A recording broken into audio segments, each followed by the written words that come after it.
Mari kita tundukkan kepala kita sejenak, yang setiap hari kita dongakkan dengan keangkuhannya.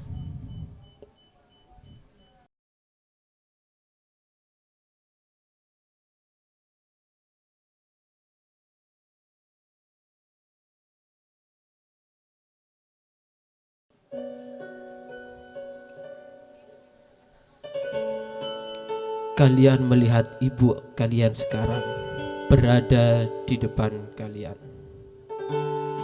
Ternyata tangan itu adalah tangan ibu yang sedang memanggil kalian. Kadang kalian lihat sosok ibumu itu yang setiap hari Anda marahi, setiap hari Anda hardik, itu berada di depanmu. Kalian lihat wajahnya yang sudah semakin tua karena memikirkan kemaksiatan yang kalian lakukan. Kalian lihat wajahnya yang semakin tua karena memikirkan anaknya yang sedang nakal dan tidak pernah menurut padanya. Kalian lihat kerut wajahnya yang semakin tua karena mungkin sekarang beliau sedang sakit, tapi tidak ia ceritakan pada kalian karena takut mengganggu pelajaran kalian. Anda lihat wajahnya semakin tua dan rambutnya semakin putih karena mungkin ia menderita penyakit kronis yang tidak ia ceritakan kepada kalian karena dia takut mengganggu pelajaran kalian. Kemudian ibumu tersenyum, senyumnya sangat indah. Kemudian ibumu ngecup keningmu sebagaimana ketika dia ngecup keningmu saat kau sakit pada saat kau kecil dulu. Kemudian ibumu mengusap kepalamu sebagaimana dia mengusap ketika dia menghiburmu saat kau sedih waktu TK dan SD dulu. Kemudian ibumu memelukmu dan kau merasakan energi cinta dan keikhlasan ibumu mengalir pada dirimu malam ini. Kemudian ibumu mengecup keningmu dan pipi sebelah kanan dan kirimu sebagaimana yang telah dia lakukan ketika dia mengantar kalian ke pesantren. Kemudian ibumu membisikkan di telinga kalian,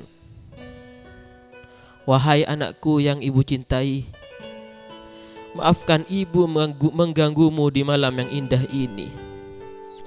Maafkan kesalahan ibu selama ini ya nak. Kalau ibu senantiasa menyuruhmu untuk sholat 5 waktu, kalau ibu senantiasa menyuruhmu belajar dan mematikan handphone, kalau ibu senantiasa menyuruhmu untuk berbakti kepada ibu dan ayahmu, sebetulnya ibu tidak minta apa-apa nak. Ibu cuma minta doakan ibu 1 menit saja setelah sholatmu. Nak, ibu tidak tahu apakah kau pulang nanti kau masih bisa melihat dan bertemu dengan ibu.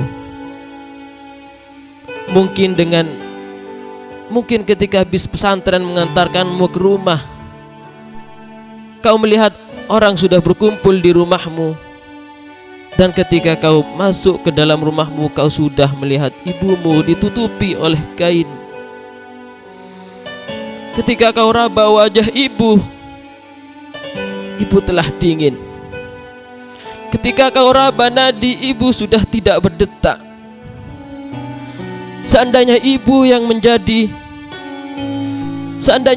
terjadi, wahai anakku, maafkan ibumu ini. Maafkan jikalau ketika kecil dulu ibu sering memarahimu. Terus terang nak, sejak dulu ibu pengen beli baju baru, tapi selalu ibu tahan supaya engkau bisa beli baju baru, agar engkau tidak malu dengan kawanmu.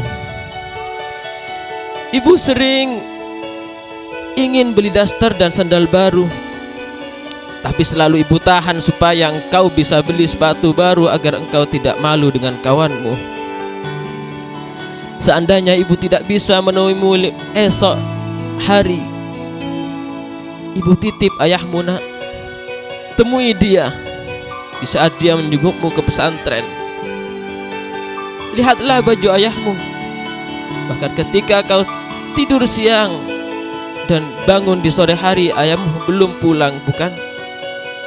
Bahkan ketika kau habis sholat asar, kau akan belajar, ayahmu mungkin belum pulang. Dan ketika ia pulang, kau melihat bajunya masih basah dengan keringat untuk membesarkan dan membiayaimu di pesantren.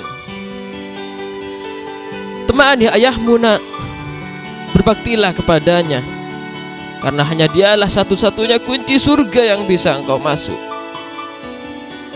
Sekali lagi ibu minta maaf jikalau ibu sering tidak berkenan kepadamu. Maafkan ibu nak, maafkan ibumu yang lemah ini.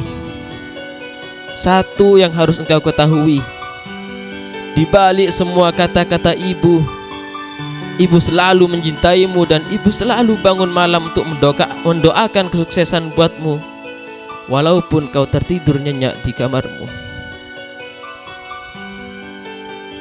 Kemudian ibumu melepaskan pelukannya dan meninggalkanmu. Dia melambaikan tangan kepadamu, dan saat itu kau bersimpuh. Ibumu telah hilang di pandanganmu, dan entah apakah engkau masih bisa melihat wajah ibumu lagi. Ya Allah, maafkan dosa hamba, maafkan dosa-dosa orang tua hamba. Sayangi mereka seperti mereka menyayangi saat hamba kecil dulu. Lindungi mereka saat mereka melindungiku, dengan menjadikan tubuhnya sebagai selimut, seakan-akan tidak rela satu nyamuk pun menyentuhku. Sayangi mereka saat mereka menemaniku di rumah sakit, ya Allah. Sayangi mereka sebagaimana mereka mengantarkanku ke pesantren, menjengukku di gerbang pesantren setiap Jumat, memasakkan aku makanan yang aku suka, padahal dia belum sarapan untuk mengisi perutnya, tapi diantarkan untuk aku. Dan dia selalu mendoakan kebaikan kepadaku. Sayangi mereka ya Allah. Seandainya engkau masih memberikan aku kesempatan untuk membahagiakan mereka ya Allah, aku ingin sekali mengajaknya bertawaf di Baitullah. Aku ingin sekali mengajaknya dan memandang tangannya untuk sa'i antara Safa dan Marwah, untuk berdoa di Masjid Nabawi dengan uang hasil keringatku sendiri ya Allah. Ingin sekali aku memberikan hadiah ulang tahun untuk mengajaknya naik haji ya Allah. Astaghfirullah Rabbal baraya, astaghfirullah minal khataya, Rabbi zidni ilman nafi'a